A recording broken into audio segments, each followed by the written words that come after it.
Tere! Me oleme siin Videopsi stuudios koos Oti ja Kadriga. Tere!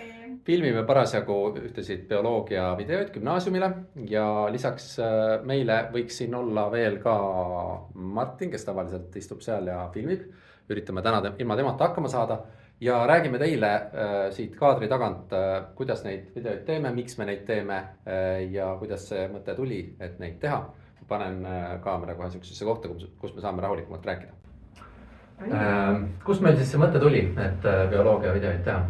Mõte tuli tegelikult juba ammu ja me hakkasime ju koroona ajal juba pihta. Jah, et see oligi see, et Krista kirjutas mulle, et sa tegid ju neid ajaloo videosi, et võiks samasugust asju teha ka bioloogias. Ja ma olin kohe nõus sellega. Ja siis ma mõtlesin, et ega üks ei jõua.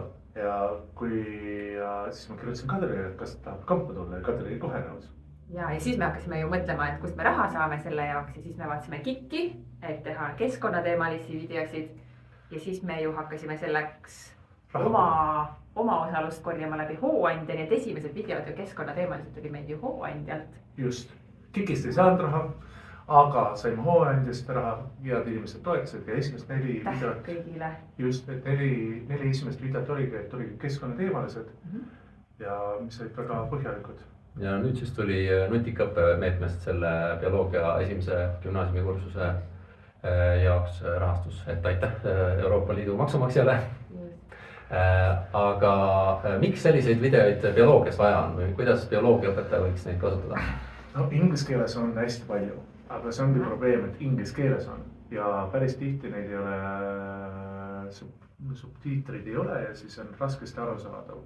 Ja samuti teine koht on ka, et ikka oma emakeeles infot saada. On ikka teine asi. Teine asi ja tegelikult loodusteaduste hariduses tegelikult emakeelset infot või populaarteaduslikku infot nagu ei ole, mida saaks kasutada nii tunnis kui ka kodus kui ka niisama vaatamiseks.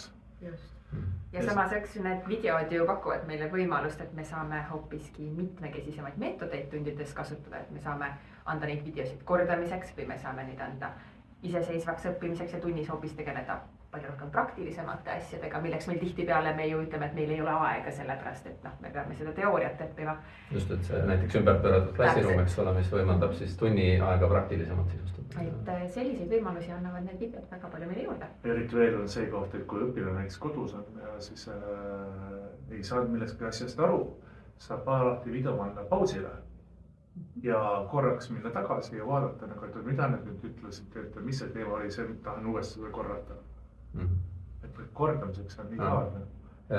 Ja mis teemasid me siin katame selle kursuse jooksul? Põhiliselt biomolekulid, süsivesikud. Rakud. Siis katame ka ongi taimerakud, loomarakud, seenerakud, bakterirakud. Siis biomolekulid, süsivesikud, valgud, lipiidid, nukliinhapped.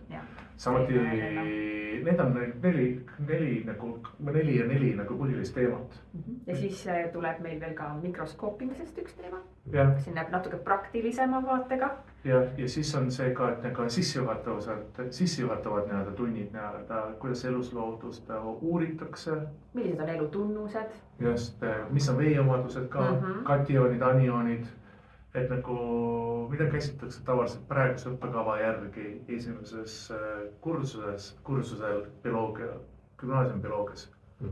Ja need muidugi siin on hästi palju keerulisi mõisteid on selles gümnaasiumi bioloogias, aga teisest küljest tegelikult need kõik asjad, mulle tundub, et on väga meil seotud tervisliku eluviisi või tervisliku toitumise teemadega. Ja väärarusaamade ümberlükkamisega. Et see ongi see koht näiteks, miks tegeme eraldiseisva video vitamiinidest, mida käsitletakse väga põgusalt gümnaasiumis. Oli see põhjus, et aina rohkem levivad väärarusaamad vitamiinidest. Loeme meedias igal pool, et jällegi mingid lollust. Keegi müüb jälle midagi selle pähe, et see on hästi tervislik ja selline hullult vajalik. Tegelikult inimesed ei süübi selles, et kas neil on seda üldse vaja.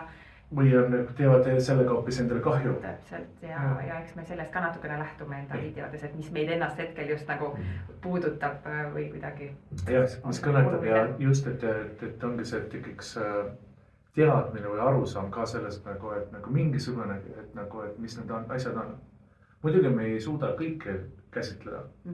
Et see on nagu kurb, aga see on alati see koht, et nagu, et me püüame valida välja parimat. Ma arvan, et see on kõige raskem osa meil, eks see Kristo näeb ju alguses meil on mingi 100 lehekülge materjali, mida me kõike tahame sinna. Siin on jah siuke kõige vedu käib, et bioloogid soovivad väga sümbitsi minna kõikide asjadega ja mina olen see, kes üritab siis hoida asja niimoodi, et see oleks veel inimesele, kes ei ole bioloog, arusaadav ja hoida kuidagi nende videote mahtu niimoodi, et see ei kasvaks üle pea. Ma arvan, et meil on üsna hea tasakaal tekkinud praegu selles osas. Samas see kogemus on jällegi nagu hästi kuldaväärt.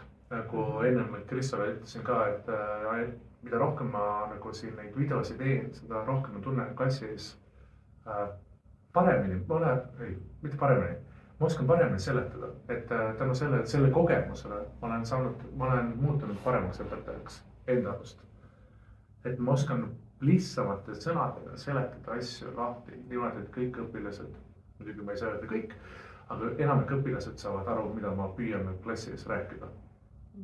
Ma arvan, et mul on suhteliselt sama, sest enne ma ju õpetasin ka just ingliskeelsel õppekaval üldse ju seda gümnaasiumi bioloogiat, nüüd minul on ka see olnud selline hea väljakutse seda just eestikeelset teksti ka endale rohkem selgeks teha. Et selles osas on kindlasti arendav olnud ja just ka see, et kuidas neid hästi keerulisi asju võimalikult lihtsasti seletada. No ütleme, et veel väga hästi välja ei tule, aga me oleme selle poole teel. Kristo aitab meid. Ja no eks siin on ka selles mõttes minule ja Martinile, kes meil neid videoid kokku lõikab, on see ka väga hariv kogemus. Selles suhtes, et see on kõige parem õppimine on loomulikult mingit asja ise tehes on ju. Just. Ketrad selle läbi, mõtled, miks see nii on ja uurib seda. Et see on selles mõttes kindlasti kasulik meetod ka, mida õpetajad võiksid rohkem kasutada, et õpilased ka ise mingeid õppematerjale prooviksid. Ma arvan, et iga õpetaja teab, et õpetada sa õpid sa kõige rohkem. Just. Nii et õpilased õpetama. Ja õpetajate lehe poolt oli veel selline küsimus, et kuidas selle margariiniga on, et meil käis ka lipiidide videost vist see läbi, et kunagi oli margariini peeti väga toredaks ja kasulikuks toitaineks. Kuidas sellega tänapäeval on? Issand jumal, ärge sööge seda. See on see koht, et nagu teadus areneb kogu aeg.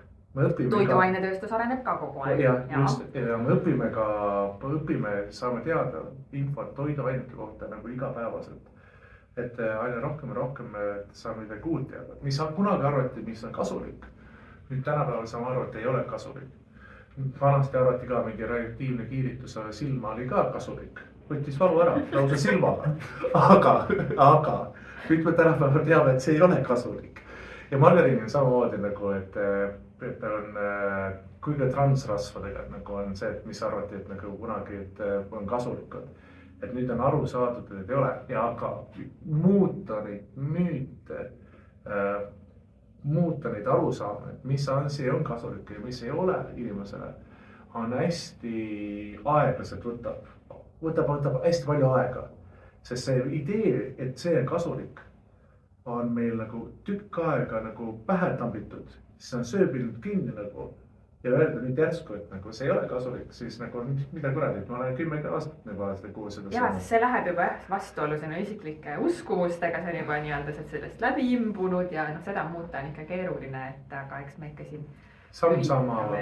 Aga ja ikka tuleb kriitilist meelt hoida, eks me ise ka samamoodi need, mis asjad, mida me võib-olla täna siin räägime, noh, kes teab, eks ole, 10 aasta pärast keegi ütleb meile, et noh, päris ei ole enam nii, et hoiame avatud meelt. Just, aga see ongi see, et nagu see on tegelikult hea, et asjad muutuvad. Kui mingi asi muutub dogmaks, siis ta ei saa ju areneda. Et tal ongi arengu lõpp ju. Ja see ongi see, et miks me siin ka neid videos teeme. Me tahame areneda.